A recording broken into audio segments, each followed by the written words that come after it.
नमस्कार, city Varanasi live में आप सभी का स्वागत है। मैं हूं अमित मिश्रा। आइए देखते हैं आज के समाचार। पवित्र सावन माह के चौथे और अंतिम सोमवार को श्री बाबा काशी विश्वनाथ जी के दरबार में भक्तों का सैलाब उमड़ पड़ा। श्रावण मास के चौथे और अंतिम सोमवार को श्री काशी विश्वनाथ जी के दरबार में दर्शन पूजन के लिए शिव भक्तों का सैलाब उमड़ पड़ा। दर्शन पूजन के लिए भक्तों की लंबी लाइन लगी रही। इस दौरान पूरा का पूरा काशी केसरियामय हो, हर हर महादेव के उद्घोष से गुंजायमान रहा। रिमझिम फुहार से सुहाने हुए मौसम ने भी श्रद्धालुओं को सावन का सुखद एहसास कराया।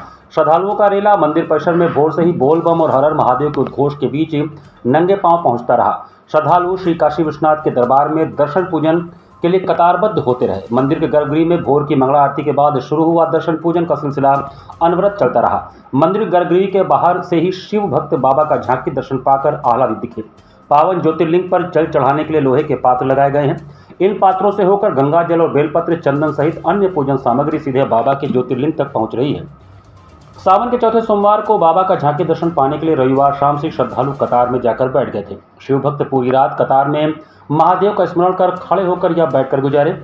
सोमवार को भोर में मंगला आरती के बाद मंदिर का पट खुलते ही श्रद्धालु अपनी बारी आने का इंतजार करते दिखे। मंगला आरती के उपरांत धाम के बाहर मैदागिन एवं गोदौलिया की तरफ पंक्तिबद्ध श्रद्धालुओं पर मुख्य कार्यपालक अधिकारी व अन्य वरिष्ठ अधिकारी गणों की उपस्थिति में पुष्प वर्षा कर स्वागत किया गया।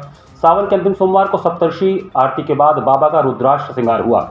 शाम को शिव भक्त बाबा के स्वरूप का दर्शन पाकर निहाल हो उठे। सावन के अंतिम सोमवार पर श्रद्धालुओं की भारी भीड़ को देखते हुए प्रशासन ने पूर्व की भांति सुरक्षा व्यवस्था स्थापित किया था। इस दौरान गोदौलिया और मैदागिन की ओर आने वाले सभी मार्गों की यातायात को पूरी तरह से प्रतिबंधित कर दिया गया था। श्रद्धालुओं की एक कतार मैदागिन से विश्वनाथ मंदिर की तरफ तो दूसरी ओर गोदौलिया से विश्वनाथ मंदिर की ओर लगा दिखा। सावन के अंतिम सोमवार को भी सामाजिक संगठनों के लोग शिव भक्तों की सेवा के लिए तत्पर दिखे और भक्तों में फलाहार वितरित किया गया। होटल आदेश पैलेस की तरफ से निरंतर 24 वर्ष से चला आ रहा भंडारा आज भी पूरी, सब्जी, बूंदिया, हलवा और मीठी चटनी बांसफाटक में वितरित किया गया, जिसमें TV9 भारत के डायरेक्टर हेमंत शर्मा ने भी कांवड़ियों के लिए प्रसाद बांटा। इस कार्यक्रम में लक्ष्मीकांत मिश्रा, कृष्णेश गुरु, भैयालाल यादव पार्षद, प्रमोद राय पार्षद, शंकर विश्नानी, महेश यादव, ब्रिजेश कपूर पार्षद, बिज्जू आदि शामिल थे। गंगा तरंग रमणीय जटाकलापम गौरी निरंतर विभूषितवाम भागम नारायण प्रियमनंग मदापारम वाराणसी पुरपतिम भज विश्वनाथम। भगवान विश्वनाथ की अनुकंपा से आज सावन के चौथा सोमवार है। जैसा कि देख ही रहे हैं सभी श्रद्धालु भक्त बाबा का दर्शन करने आए हुए हैं। सबसे यही कामना है कि बाबा सबकी मनोकामना पूर्ण करें और सब स्वस्थ रहे, मस्त रहे, यही कामना है। सभी दर्शकों को मेरा नमस्कार। मैं गायिका सारिका सिंह राठौर और मैं आज बनारस के महाकाल मंदिर में दर्शन करने आई थी। जैसा कि आप सभी को पता है कि सावन का पावन महीना चल रहा है, जिस महीने में मैं यहाँ उपस्थित हूँ और यहाँ महाकाल मंदिर में हम लोगों ने अभी दर्शन करके आया है। सावन का चौथा सोमवारी है और काशी विश्वनाथ मंदिर था जहाँ मैंने अभी दर्शन किया है। काफी यहाँ पे भीड़ है, काफी लोगों में उत्साह है। बहुत दूर दूर से लोग चल के आते हैं। यहाँ मान्यता भी बहुत ज्यादा है। मैं भी यहाँ अपने हस्बैंड के साथ आई हूँ, तो मैं आप सभी से यही बताना चाहती हूँ कि आप सब लोग यहाँ आइए और महादेव का दर्शन कीजिए। काशी में मां गंगा का रौद्र रूप देखने को मिल रहा है। सोमवार दोपहर 2 बजे तक जल स्तर खतरे के निशान से आगे 72.066 मीटर तक पहुंच गया है। भगवान शिव की नगरी काशी में गंगा अपने रौद्र रूप में है। सोमवार दोपहर 2 बजे तक गंगा का जलस्तर 72.066 मीटर तक पहुंच गया, जो 2003 के ऐतिहासिक रिकॉर्ड 72.10 मीटर के बेहद करीब है। दशाश्वमेध घाट से लेकर सामने घाट तक सभी घाट जलमग्न हो चुके हैं। आरती अब छतों के करीब हो रही है और सड़कों पर नावें चल रही हैं। 6 साल बाद पहली बार ट्रॉमा सेंटर तक पानी पहुँच गया है। वरुणा नदी के पलट प्रवाह से नक्खी घाट समेत कई निचले इलाके डूब गए हैं। NDRF की टीमें लगातार राहत व बचाव कार्य में जुटी हैं। गंगा का पानी गलियों और मोहल्लों में घुस चुका है। सराय मोहना, डोमरी, लोहता, सरैया जैसे कई इलाके बुरी तरह प्रभावित हैं। अब तक 20 राहत शिविरों में 5000 से ज़्यादा लोग शरण ले चुके हैं, जबकि सैकड़ों परिवार खुले में या रिश्तेदारों के यहाँ मजबूरी में रह रहे हैं। राहत शिविरों में भी हालात चिंताजनक हैं। केंद्रीय जल आयोग के अनुसार यदि वर्षा कम हुई तो मंगलवार दोपहर से जलस्तर में गिरावट शुरू हो सकती है। उम्मीद है कि गुरुवार रात तक जलस्तर चेतावनी स्तर से नीचे आ जाएगा और शनिवार तक गंगा धीरे धीरे किनारों की ओर लौटेंगी। उत्तर प्रदेश के वित्त एवं संसदीय कार्य तथा जनपद के प्रभारी मंत्री सुरेश खन्ना ने वाराणसी दौरे के दौरान सोमवार को पूर्व मंत्री एवं विधायक डॉक्टर नीलकंठ तिवारी के साथ बाढ़ राहत शिविर गोपी राधा इंटर कॉलेज रविंद्रपुरी और प्राथमिक कन्या विद्यालय नगमा का निरीक्षण किया। उन्होंने शिविर में रह रहे बाढ़ प्रभावित लोगों से कहा कि आपदा की घड़ी में शासन और प्रशासन आपके साथ है। किसी भी प्रकार की परेशानी होने पर तुरंत प्रशासन को अवगत कराएं। आपकी सहायता प्राथमिकता पर की जाएगी। उन्होंने शिविर में मौजूद बच्चों को दुलारा और चॉकलेट बिस्किट दिए। निरीक्षण के दौरान अपर जिलाधिकारी वित्त एवं राजस्व बंदिता श्रीवास्तव सहित अन्य लोग प्रमुख रूप से उपस्थित रहे। गंगा के बढ़ते जलस्तर से बने बाढ़ की स्थिति ने जनजीवन अस्त व्यस्त कर दिया है। लगातार हो रही वर्षा ने लोगों को चिंतित भी कर दिया है। जिला विद्यालय निरीक्षक DIOS ने अगले 2 दिनों तक सभी बोर्ड के स्कूलों को बंद करने का निर्देश दिया है। DIOS ने अपने निर्देश में कहा है कि जनपद वाराणसी में वर्षा एवं बाढ़ की स्थिति के दृष्टिगत जिलाधिकारी महोदय सत्येंद्र कुमार के दिए निर्देश के अनुपालन में जनपद वाराणसी के प्री प्राइमरी से कक्षा 12 तक संचालित समस्त बोर्ड, बेसिक शिक्षा परिषद, माध्यमिक शिक्षा परिषद, CBSE बोर्ड, ICSE बोर्ड एवं संस्कृत बोर्ड के सभी विद्यालय 5 और 6 अगस्त को बंद रहेंगे। बाढ़ का पानी अपना ज़्यादा हो गया, जिसके चलते आने जाने में दिक्कतें होती हैं। मेन समस्या क्या आ रही है, किस चीज़ की आवश्यकता है, किस चीज़ का आप गुहार लगाते हैं फसल आपको मुहैया कराए? पीने का पानी की समस्या इस समय ज़्यादा हो रही है और बाढ़ खत्म होगा तो अपना वही गंदगी की समस्या फिर आएगी। और सबसे है कि बिजली को न काटा जाए, क्योंकि यहाँ की तार ऊपर है और इससे किसी को परेशानी हो नहीं रही। बिजली कटता है तो और सारी जनता को भी, अपने को भी, सभी समस्याओं से जूझना पड़ेगा। सर भयानक रूप में बढ़ रहा है। इस समय 1 हफ्ता के अंदर माँ कोई भयानक स्थिति में उत्पन्न होकर रोड के ऊपर माँ आ गई है, जिससे नाव के नौकायान माली और पंडा समाज जो है वो बहुत परेशान और विचलित है। अपना किसी तरह पटरा चौकी को अपने यथायथ स्थिति पानी से निकालकर ऊपर स्थान पे पहुंचाकर बैठे हैं और रोजी रोटी के लिए जद्दोजहद कर रहे हैं। मेरा नाम भरत कुमार सोनकर है। मेरा दुकान दशात में प्लाजा में अंडरग्राउंड के नीचे है। L267 है दुकान नंबर। यहाँ पे कल रात से पानी बहुत ज्यादा बढ़ गया है और हम लोगों का दुकान पूरा पानी से भीग गया है। आप देख रहे हैं पूरा पानी भरा हुआ है। यहाँ पे बहुत काफी दिक्कतें हो रही है हम लोग को दुकान लगाने में। आज तो बिल्कुल ही नहीं लग पाया था दुकान, सुबह में पूरा पानी भरा हुआ। कैसे कैसे तो हम लोग अपना ये सामान रखे हैं ऊपर से लाके, फिर वो भी पूरी तरह से सामान ऊपर से नहीं आ पाया है, थोड़ा बहुत ही सामान आया हुआ है। आपकी दुकान कहाँ पर है? दशा सुमेर भैया एकदम घाट के पास में है। यहाँ से 200 मीटर आगे गंगा जी है। तो पानी तो बढ़ रहा है तो हम लोग को चिंता तो हो ही रही कैसे क्या होगा। पानी अभी इस स्पीड से बढ़ रहा है, हो सकता है पानी आगे आ जाए तो नुकसान तो वही है ही। हम लोग को रात भर सो नहीं पा रहे हैं डर के मारे क्या होने वाला है। चिंता लगी हुई है। चिंता तो लगी हुई है। तो क्या रात में कुछ खाली करेंगे क्या? खाली करके ही जाते हैं। आज तो लग रहा है ज्यादा खाली करके जाना पड़ेगा, दुकान आधा खाली करके जाना ही पड़ेगा रात को। सोमवार सुबह वरुणा नदी में 30 वर्षीय मोनू चौहान नामक व्यक्ति की डूबने से मौत हो गई। लालपुर पांडेपुर क्षेत्र के चौगाघाट वरुणा नदी में सोमवार सुबह एक युवक के डूबने की घटना से क्षेत्र में सनसनी फैल गई। मृतक की पहचान 30 वर्षीय मोनू चौहान पुत्र स्वर्गीय मूरज चौहान के रूप में हुई है, जो मकबूल आलम रोड पहरू वीर बाबा मंदिर के पास का रहने वाला था। बताया जा रहा है कि मोनू का मकान इस समय बाढ़ की चपेट में है और वह अकेले ही घर में रह रहा था। उसकी पत्नी 6 वर्ष पहले शादी के बाद ही उसे छोड़कर चली गई थी, जिसके बाद वह अकेला जीवन यापन कर रहा था। परिवार में उसकी भाभी और भतीजे भतीजियां हैं, जो बाढ़ कारण सरस्वती विद्या मंदिर स्कूल में शरण लिए हुए हैं। परिजनों के अनुसार रविवार रात मोनू घर आया और सोने के लिए डूबे हुए मकान में चला गया। सोमवार सुबह मोहल्ले में शोर सुनकर उसकी भाभी को घटना की जानकारी मिली। मौके पर लालपुर पांडेपुर पुलिस और NDRF की टीम ने रेस्क्यू ऑपरेशन चलाकर शव को बरामद किया। मृतक की भाभी ने शव की पहचान अपने देवर मोनू चौहान के रूप में की। घटनास्थल पर SDM सदर अमित कुमार, क्षेत्रीय पार्षद ब्रिजेश श्रीवास्तव, लेखपाल और चौकी प्रभारी मौजूद रहे। प्रशासनिक कार्यवाही पूरी कर शव को पोस्टमार्टम के लिए भेज दिया। ये आज सुबह लगभग 7:15 साढ़े 7 के करीब हमें एक सूचना प्राप्त हुई कि एक नवयुवक जो है यहाँ पर डूब के उसकी मृत्यु हो गई है।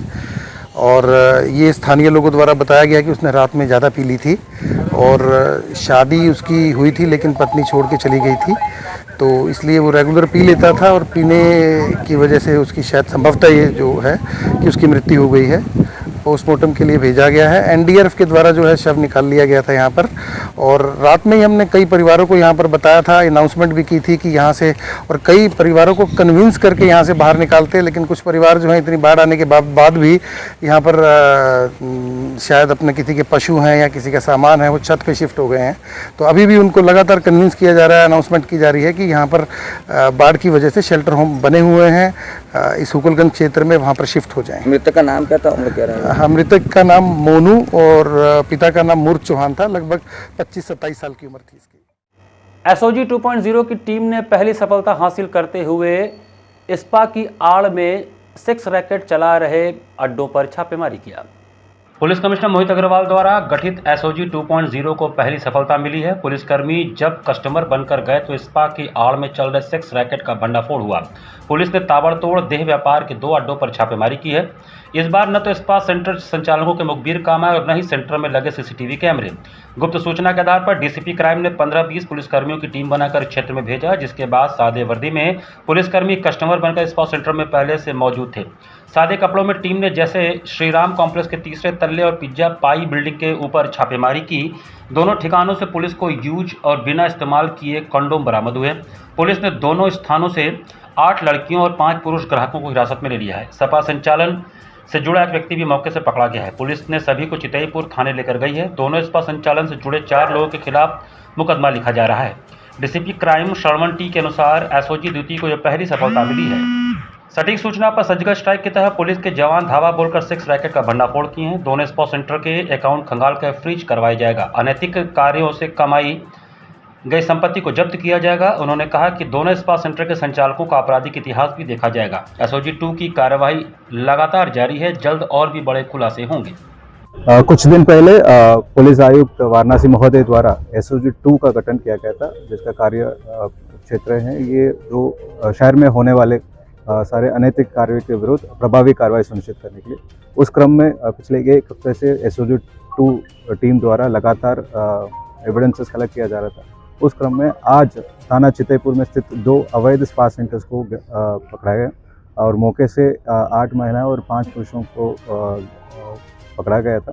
और ये जो 2 संचालक हैं और मालिक हैं, उनके विरुद्ध मुकदमा पंजीकृत कर आवश्यक कार्रवाई सुनिश्चित की जाएगी। और साथ ही साथ फील्ड यूनिट को भी मौके पे बुलाया गया और पूरा साक्ष्य संकलन ये कर रहे। और इसके अतिरिक्त ये जो संचालन का जो भी मालिक और संचालक का बैंक अकाउंट है उसको कंगाला जा रहे हैं और जो अवैध रूप से चल रहे हैं जो स्पा सेंटर से अर्जित संपत्तियों को ये 107 BNSS के तहत कुर्क किया जाएगा और साथ ही साथ इनका बैंक अकाउंट भी फ्रीज किया जाएगा। ये स्थानीय पुलिस को ये निर्देशित किया गया कि ये 2 अवैध स्पा सेंटर्स को सील करके अग्रिम विधिक कार्रवाई सुनिश्चित करें। यहाँ पर वक्त चला छोटे से ब्रेक का। बने रहिए सिटी वाराणसी लाइव के साथ। वाराणसी लाइव सच के साथ। Facilities of Navneeta Kuvar Public School, quality education, well qualified faculty, dance, vocal, instrumental music, robotics, art and crafts, skating, karate classes, indoor and outdoor activities, use playground for kindergarten and various types of games, math, physics, biology, chemistry lab and smart library, well maintained computer lab and classes, highly secure and GPS track convince facilities, educational based activities using technique tools and interesting methods for students. Navneeta Kuvar Public Schools, Swahid near BHU Hyderabad Gate, Varanasi. Mobile number 7311128462. Navneeta Kuvar Public School.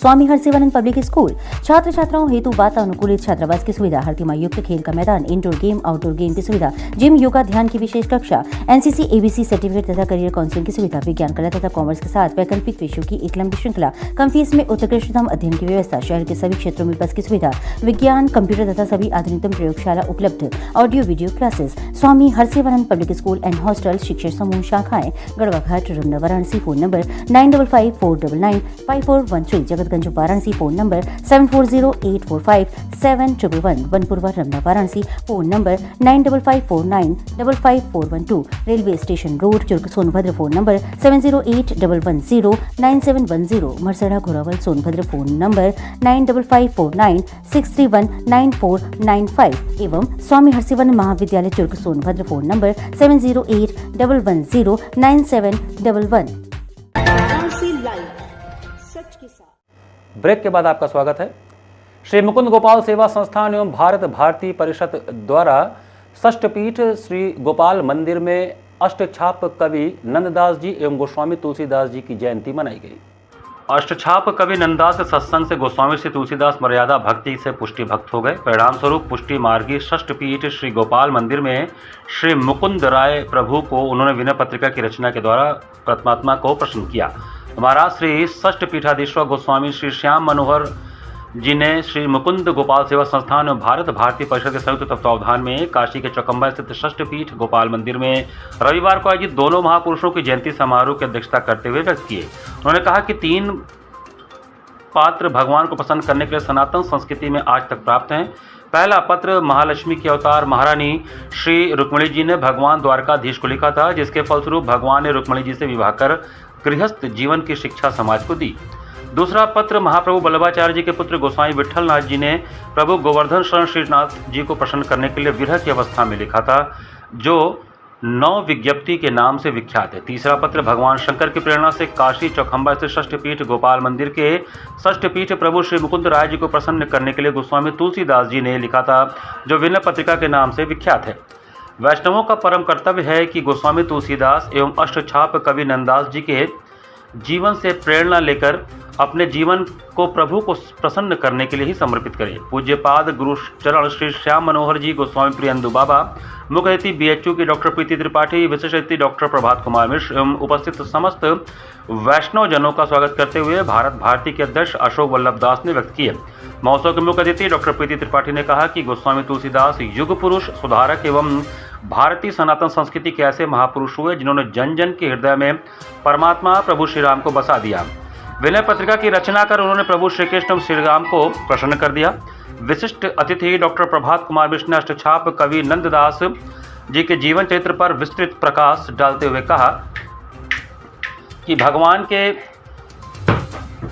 रासलीला का सजीव वर्णन अपनी रचनाओं में किया, जो अत्यंत दुर्लभ है। इसीलिए समस्त कवियों ने नंददास जी की गणना श्रेष्ठतम कवियों में सर्वश्रेष्ठ है कही। इसीलिए उन्हें जड़ी आभूषणों में नगीने जड़ दिया कहा जाता है। मुकुंद गोपाल सेवा संस्थान के महामंत्री अरुण पारिख, मीडिया प्रभारी अतुल शाह एवं भारत भारतीय परिषद के उपाध्यक्ष गौरव अग्रवाल एवं महामंत्री डॉक्टर जयशंकर जैन ने अभ्यागतों का स्वागत एवं अपने अपने संस्था का संक्षिप्त विवरण प्रस्तुत किया।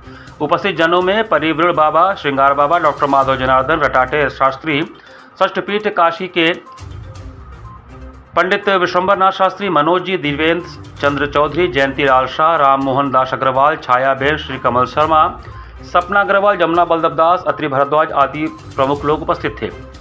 कार्यक्रम का शुभारंभ विनय पत्रिका की रचना स्थली गोस्वामी तुलसीदास जी की गुफा में विराजमान उनके स्वरूप पर श्री महाराज जी द्वारा तिलक, माला एवं अष्टछाप कवि नंददास जी को भी माला, तिलक, स्वस्त्र, भोग व पान का बेड़ा अर्पित करके किया गया।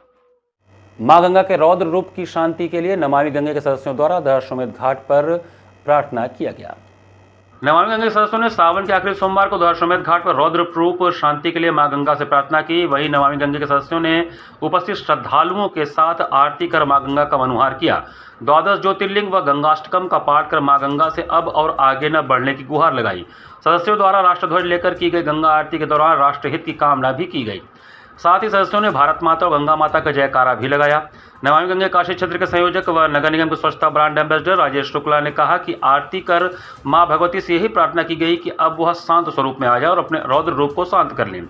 गंगा तटीय क्षेत्रवासियों की रक्षा के लिए पूजन अर्चन कर प्रार्थना की गई। उन्होंने कहा कि समृद्धिदायिनी, मुक्तिदायिनी, मोक्षदायिनी मां गंगा भारतीय आस्था और अर्थव्यवस्था के लिए हमारी प्रार्थना अवश्य सुनेंगी।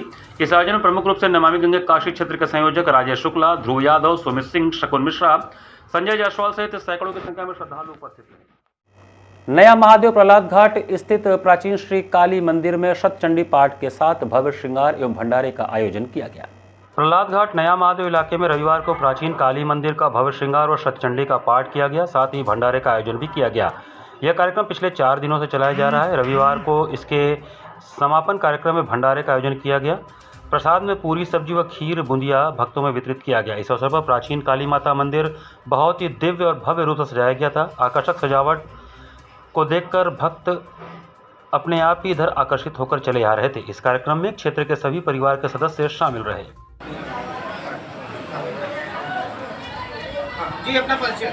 मैं जयप्रकाश गुप्ता। किस तरह का आज जो है परंपरा चला आ रहा है, कैसा है? बहुत पुरानी परंपरा है यहाँ की। अब से करीब 2-3 साल पहले इस मंदिर का जीर्णोद्धार हुआ था। उस समय भी सतचंडी का आयोजन किया गया था, महायज्ञ का। और इस बार भी हम लोग मुख्य द्वार का पूर्णोद्धार मतलब उसका जीर्णोद्धार कराए हैं, जिसके उपलक्ष्य में सतचंडी महायज्ञ का आयोजन किया गया, जिसमें सारे क्षेत्रीय जन और इष्ट मित्र सभी का पूर्ण सहयोग रहा, जिसके कारण ये योजना मतलब ये यज्ञ सफल हुआ है। और जिसमें मुख्य रूप से भूमिका जो है राजेश जी, अशोक चौबे जी, इन लोगों का रहा है। इसी के साथ सिटी वाराणसी लाइव का ये संस्करण हमें समाप्त करते हैं। मुझे दीजिए आज्ञा। नमस्कार।